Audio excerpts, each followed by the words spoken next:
Olá, tudo bem? Sejam todos muito bem-vindos. Hoje vamos conversar sobre algo que tem permeado o meio evangélico, o meio cristão, sobre a frustração, o ressentimento de muitos que saem de determinada igreja, de alguns grupos que faziam parte e passam a viver a atacá-los, a criticá-los. E é a mesma coisa que imaginar que alguém que sonhava ser promovido em uma empresa, mas nunca conseguiu. E quando pede demissão, em vez de lidar com esse sentimento de incapacidade, prefere jogar toda a culpa na empresa. Aquele lugar nunca valorizou, aquele lugar nunca foi bom. E tudo as experiências, tudo aquilo que viveu positivos ali já são descartados, não valem meramente, absolutamente nada. Isso é um fator que tem pegado e permeado o meio cristão de forma geral. E muitas comunidades evangélicas têm sido vítimas desse ataque, muitas vezes massivo, e de pessoas que destilam o ódio. Destilam o ódio e muitas críticas, da maioria das vezes nocivas e maldosas. Uma coisa é a crítica em si, construtiva, pontual sobre alguns aspectos. Outra coisa é ao destilar de um ódio, de uma repulsa pelos irmãos, aqueles que ele chamava de irmãos, agora não é mais, por aqueles que caminhavam junto com o mesmo propósito e objetivo, agora passa a os desconsiderar. Isso é extremamente mal. Isso podemos dizer que tem até um efeito psicológico, o efeito manada, a necessidade de validação, e seria o ponto social, a validação social. Quando uma pessoa sai de um grupo, muitas vezes, sente medo de ficar isolada. Para se justificar, ela busca apoio em outras pessoas que também saíram desse grupo, para que não haja o isolamento dela. Então, elas passam junto, dão as mãos e passam juntos a caminhar com o mesmo ideal, propósito, objetivo: criticar o antigo lugar ao qual faziam parte. Essa crítica é uma forma de encontrar o pertencimento em um novo grupo, uma nova inserção. E aí surge o famoso ou chamado efeito manada. Quanto mais pessoas se unem nesse discurso negativo, mais reforçado ele fica, a pessoa se sente validada, é a validação do meu ato, daquilo que eu construí. Eles, para dizer para os demais, eu estou certo, e ele precisa validar aquela atitude diante de todos que lhe assistem. Vou dar um exemplo simples. Já viu torcedores que mudam de time e depois passam a falar mal do antigo clube só para serem aceitos pelos novos amigos? Isso acontece muito com crianças. Pois são pessoas adultas que ainda não amadureceram, que têm esse tipo de atitude, de autocrítica. Esse mesmo mecanismo são aplicados no ser humano e o ser humano carrega isso, mas só que em áreas diferentes, fases diferentes da sua vida. Então, existe também o efeito da memória seletiva, que é a reinterpretação do passado. O nosso cérebro, ele não grava tudo como uma câmera, ele simplesmente seleciona alguns aspectos da nossa vida. Depois de uma saída conflituosa, a mente ela passa a reescrever o nosso passado, dando destaque maior aos erros e apagando os acertos. Somos facilmente levados a criticar, facilmente levados a julgar, facilmente a apontar erros e dificilmente a ver acertos, a ver coisas que trouxeram benefício para nós. Esse é o mal do ser humano. O ser humano é assim, tem a memória seletiva, e chamamos isso de viés da confirmação. Só lembramos dos fatores que confirmam a nossa visão que temos hoje. Aquilo que conflita e vai confrontar essas pessoas, eles não querem saber, eles apagam. Uma pessoa pode ter vivido 10 anos em uma empresa, com bons momentos, com boas amizades, com excelentes conquistas, e Mas se ela saiu brigada com alguém por algum motivo, ela só vai lembrar dos problemas, das falhas da liderança, dos momentos de estresse, daquilo que trouxe para ela aquele desgosto, o descontentamento e aquela decepção. Esse filtro mental ajuda a justificar a decisão de sair. Ele ajuda a distorcer a realidade. Ele distorce todo o contexto para criar uma narrativa mentirosa sobre aquele fator. Tem a identidade da reconstrução pessoal, sair de um lugar, ele exige da pessoa se reconstruir a sua identidade, reconstruir a sua visão.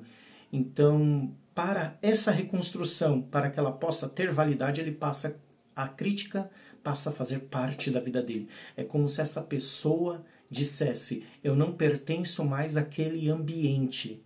Aquele ambiente é ruim, aquele ambiente não presta, aquele ambiente é disso. Então emprega aquele ambiente, vários adjetivos, para depreciar aquela imagem daquele grupo.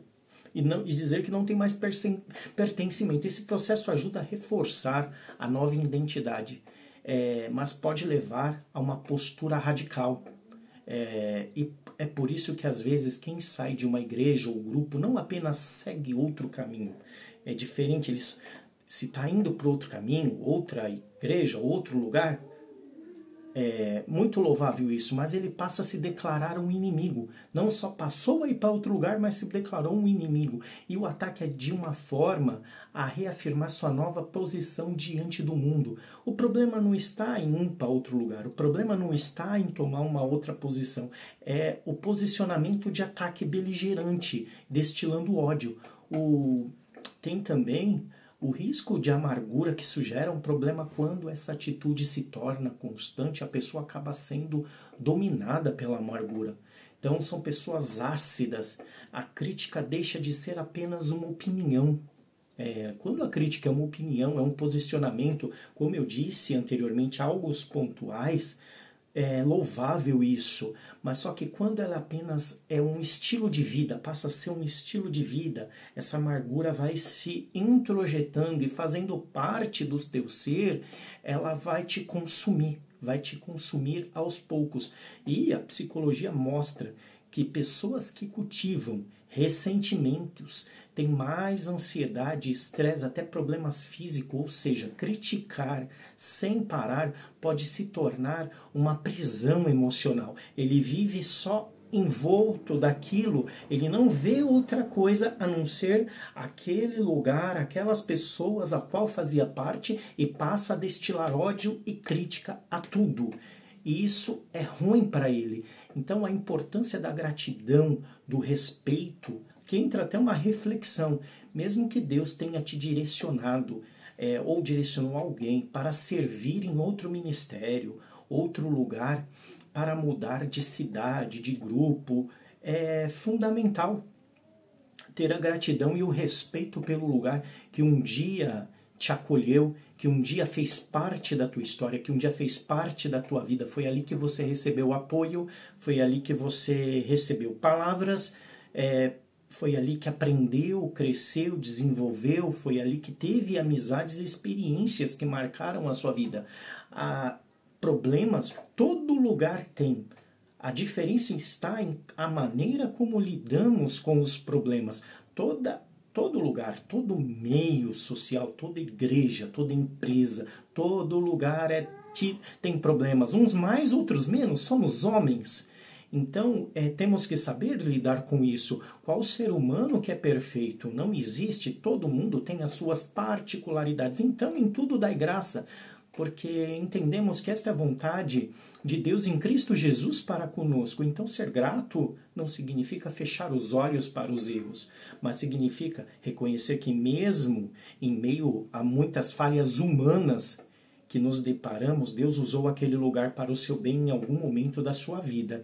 Eu duvido que não teve nada que pudesse absorver como algo bom, proveniente da misericórdia de Deus, que nos abraçou, que nos ajudou, que nos fez caminhar e entender aquilo que não entendíamos anteriormente. Então, criticar sem medida desrespeitar o passado. É como cuspir no prato que você comeu um dia e se alimentou. A gratidão, pelo contrário, ela vai abrir um caminho na tua vida para a maturidade. Evita que a amargura vai domine o teu coração.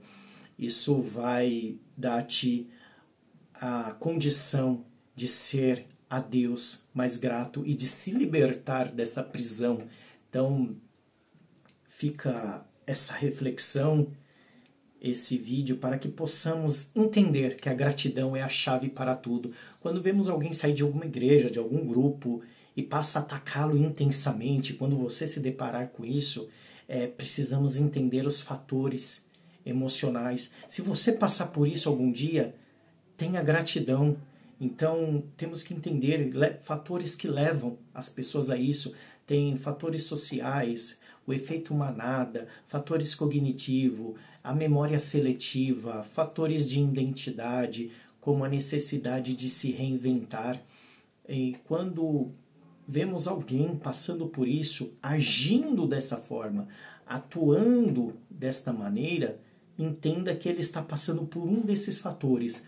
Mas além dos termos e da psicologia ao qual mencionei, há uma dimensão espiritual. Se Deus nos leva a caminhos que saibamos partir com gratidão, se Deus tirou nós, se Deus permitiu que você está trilhando outro caminho, ou se Deus permitir que você venha trilhar outro caminho, tenha gratidão, tenha respeito, porque a gratidão, ela não muda o passado, mas transforma o seu presente e protege o seu futuro, e a ingratidão te aprisionará. E para finalizar essa reflexão, se você está num lugar, seja grato por lá. Se saiu, veio de outro lugar, seja grato por aquele lugar. Se você tem críticas a tecer a respeito de um lugar, de uma postura, de um líder, de um ministro da palavra, de alguém, seja o mais sincero e verdadeiro na tua crítica, seja honesto intelectualmente, se avalie primeiro a você, se ponha diante de um espelho, avalie a sua conduta, a sua performance, o seu jeito de ser diante de Deus, coloque a si primeiro na balança e não ande com uma balança aferindo aos demais ou com uma fita métrica medindo palavra de um, pensamento, atitude de outro, mas faça uma crítica construtiva, honesta, de preferência chegue diretamente à pessoa, não destilar ódio a todos os quatro ventos e fazendo com que essa sua atitude desprovida de entendimento, de sabedoria e de maturidade venha fazer muito dos teus irmãos cair, escorregar, desanimar e ficar enfermos na fé.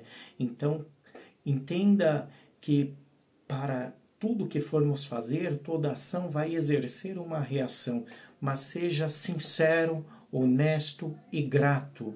E se precisar tecer críticas, que sejam elas das mais sinceras, sensatas possíveis, para que isso não venha te prender na prisão chamada ingratidão. Deus abençoe a todos. Até o próximo vídeo. Forte abraço a todos.